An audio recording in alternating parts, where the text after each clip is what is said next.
Hello दोस्तों, स्वागत है आप सभी का आपके अपने एजुकेशनल चैनल एसएन गुरुकुल पर। दोस्तों, हम लोग कर रहे हैं तैयारी बीपीएससी शिक्षक भर्ती परीक्षा का और पढ़ रहे हैं बिहार स्पेशल, क्योंकि बिहार के संदर्भ में जो भी राज्य स्तरीय जो भी परीक्षा होता है, चाहे बीपीएससी हो, बिहार एसएससी हो, या जो भी बिहार स्तरीय परीक्षाएं होते हैं, बिहार एसआई का हो, सीडीपीओ का हो, सीडीपी का हो, है ना, एसएससी सीजीएल का हो, तो उन सभी परीक्षाओं में बिहार स्पेशल पढ़ना बहुत ही अनिवार्य हो जाता है, क्योंकि बिहार स्पेशल से लगभग 50% प्रश्न जो है पूछे जाते हैं, चाहे वो बिहार का भूगोल हो, इतिहास हो, राजनीति शास्त्र हो, बिहार का अर्थशास्त्र हो, या फिर अर्थव्यवस्था हो, या फिर बिहार के विविध नृत्य, भोजन, संगीत, कला से संबंधित हो, बहुत सारे प्रश्न जो है किए जाते हैं।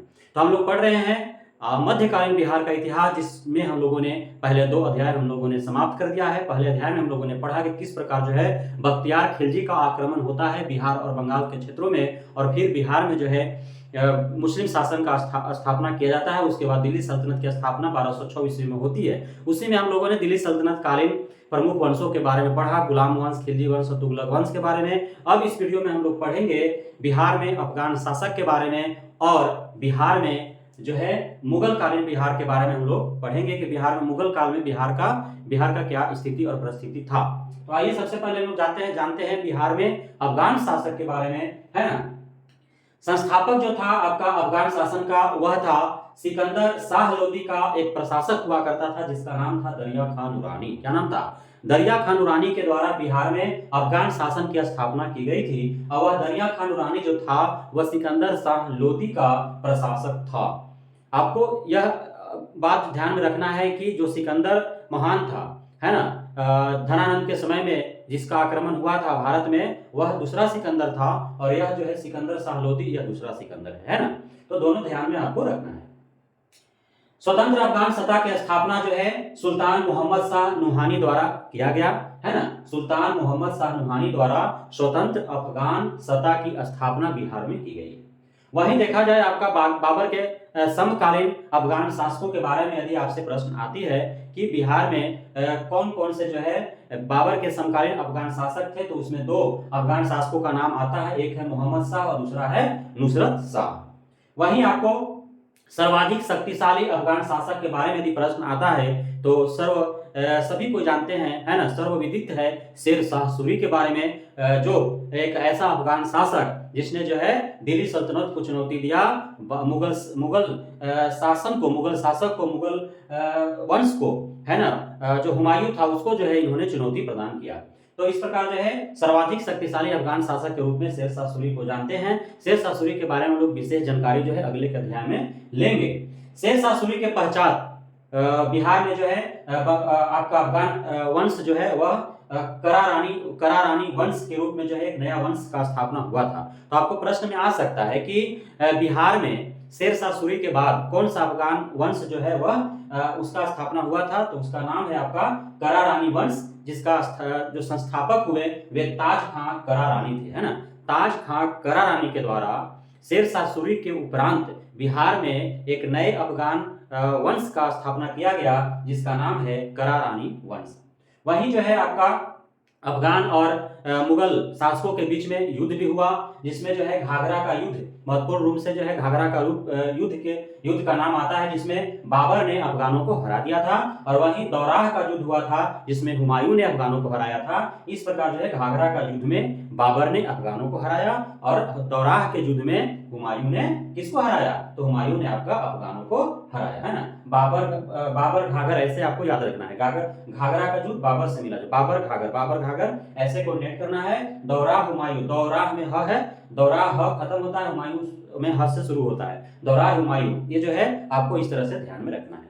अब हम लोग पढ़ेंगे कुछ मुगल कालीन बिहार के बारे में कि मुगल काल के समय जो है बिहार का स्थिति परिस्थिति क्या रहा था, और किन किन शासकों के द्वारा बिहार में क्या कुछ किया गया। सबसे पहले जो है जहां तक यदि सूबेदार की बात किया जाए, क्योंकि मुगल जो वंश था वह तो पूरे दिल्ली साम्राज्य पर जो है उसका अधिकार था, पूरे भारतवर्ष में उसका शासन था, तो वह अलग अलग जगहों पर जो है बिहार है, बंगाल है, उड़ीसा है, अलग अलग क्षेत्रों पर अपना सूबेदार बैठा रखा था।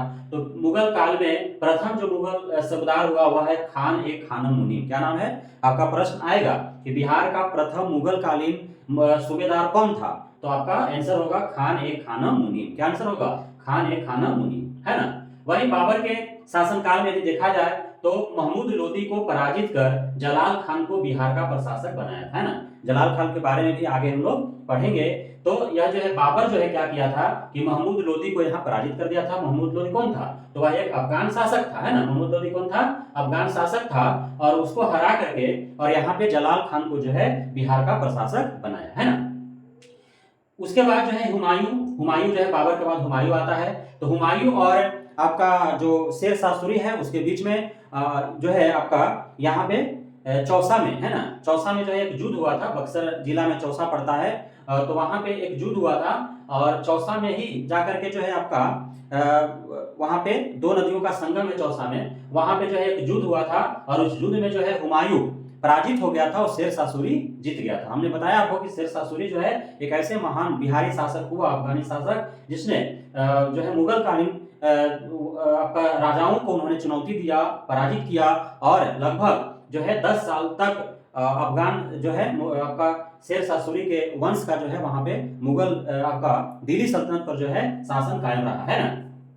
उसके बाद अकबर है। तो अकबर द्वारा जो है आपका हाजीपुर दुर्ग पर जो है विजय प्राप्त किया गया। अकबर के द्वारा 1574 ईस्वी में अकबर ने हाजीपुर दुर्ग पर जो है विजय प्राप्त किया, और जिस समय अकबर जो है 1574 में हाजीपुर दुर्ग पर विजय प्राप्त किया, उस समय वहां के शासक कौन थे? तो वहां के शासक थे दाऊद खां करारानी। कौन थे? दाऊद खां करारानी। करारानी के बारे में हम लोगों ने पढ़ा कि शेर शाह सूरी के उपरांत जो है आपका बिहार में जो है अफगान वंश के रूप में जो है आपका करारानी वंश का ही स्थापना किया गया था। उसका ताज खां करारानी के द्वारा उस वंश का स्थापना किया गया था। वही वंश का जो एक राजा था दाऊद खां करारानी, जो हाजीपुर पर शासन कर रहा था, और उस समय जो है 1574 में अकबर ने उसे हरा करके हाजीपुर को जीत लिया था। उसके बाद पटना को जीता, 1575 में मिथिला को जीत गया, है ना। और उसके बाद जो है अकबर ने क्या किया कि बिहार को मुगल सूबा घोषित कर दिया, है ना, कि बिहार जो है अब अफगानों के हाथ में नहीं रहा, अब जो है बिहार एक मुगल सूबा है। यहाँ पे सूबेदार जो है बहाल होने लगे, जिसमें प्रथम सूबेदार जो है वो खाने खाना मुनीम को घोषित किया गया, है ना। तो 1580 ईस्वी से जो है बिहार क्या हो गया? मुगल वंश का, है ना, मुगल शासन का जो है एक क्या हो गया? सूबा घोषित हो गया। उसके बाद जहांगीर का शासनकाल आता है। जहांगीर जो है खोखरा देश से कहा जाता था। तो अभी जो झारखंड के छोटानागपुर पठार का जो क्षेत्र है उसको खोखरा देश कहा जाता था। तो खोखरा देश अर्थात वर्तमान के छोटानागपुर पठार के क्षेत्र पर जो है जहांगीर के द्वारा अधिकार किया गया था। उसके बाद जहांगीर के ही समय में जो है शहजादा खुर्रम का विद्रोह जो है उसको शहजादा खुर्रम के विद्रोह का जो है आपका जहांगीर को सामना करना पड़ा था, है ना। औरंगजेब का शासनकाल में क्या हुआ? औरंगजेब ने क्या किया कि पौत्र अजीम को सूबेदार नियुक्त किया बिहार का। कहाँ का? औरंगजेब का जो पौत्र था अजीम, है ना, तो अजीम को जो है बिहार का सूबेदार नियुक्त किया। उसके बाद जो है अजीमाबाद के रूप में पटना का पुनर्निर्माण और सौंदर्यीकरण किया।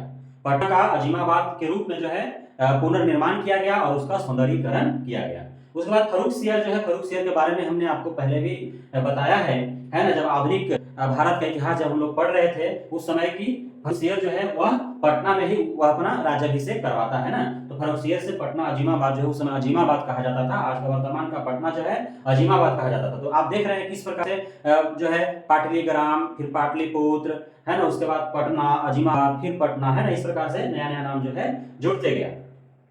बिहार के प्रमुख मुगल सुल्तान कौन कौन हुए? तो आपका अकबर के शासन में जो है सुजात खां था, मिर्जा अजीज कोका था, राजा मान सिंह था, ये सब जो है बिहार के थे। अब इन लोग जो है बिहार में मुगल सूबेदार के रूप में इन लोगों ने काम किया। उसके बाद जहांगीर के शासनकाल में अफजल खां था और शहजादा परवेज था। शाहजहां के शासनकाल में खान ए आलम था और शाइस्ता खां था। और औरंगजेब के शासनकाल में शहजादा अजीम था। तो ये जो है बिहार के प्रमुख मुगल सूबेदार थे विभिन्न मुगल वंश के शासकों के समय में। तो अकबर के काल में सुजात खां, मिर्जा अजीज कोका और राजा मानसी था। राजा मानसी के बारे में आपको ध्यान में रखना है, उससे प्रश्न आता है कि राजा मानसी जो है किसके शासनकाल में बिहार था? तो अकबर के शासनकाल में। किसके सामने? शासनकाल में, अकबर के शासनकाल में, है ना। और जहांगीर के शासनकाल में अफजल खां और शहजादा परवेज था। शाहजहां के शासनकाल में खान आलम और शाइस्ता खां था। औरंगजेब के काल में शहजादा अजीम था, है ना। तो ये आपको ध्यान में रखना है। तो ये मुख्य बातें थी आपको बिहार में अफगान शासन और मुगल बिहार के संदर्भ में, है ना। आपको इन बातों को ध्यान में रखना है, इससे प्रश्न पूछे जाते हैं। तो ठीक है, और अगला अध्याय जो होगा वो मुख्य रूप से जो है आपका जो अफगान शासक, सबसे शक्तिशाली अफगान शासक, है ना, बिहार का वो वीर योद्धा जो दिल्ली सल्तनत पर जो है अपना शासन कायम करता है अर्थात शेर शाह सूरी के बारे में हम लोग विशेष रूप से पढ़ेंगे। तो इंतजार कीजिए, मिलते हैं फिर अगले वीडियो में। तब तक के लिए धन्यवाद। पढ़ते रहिए, आगे बढ़ते रहिए।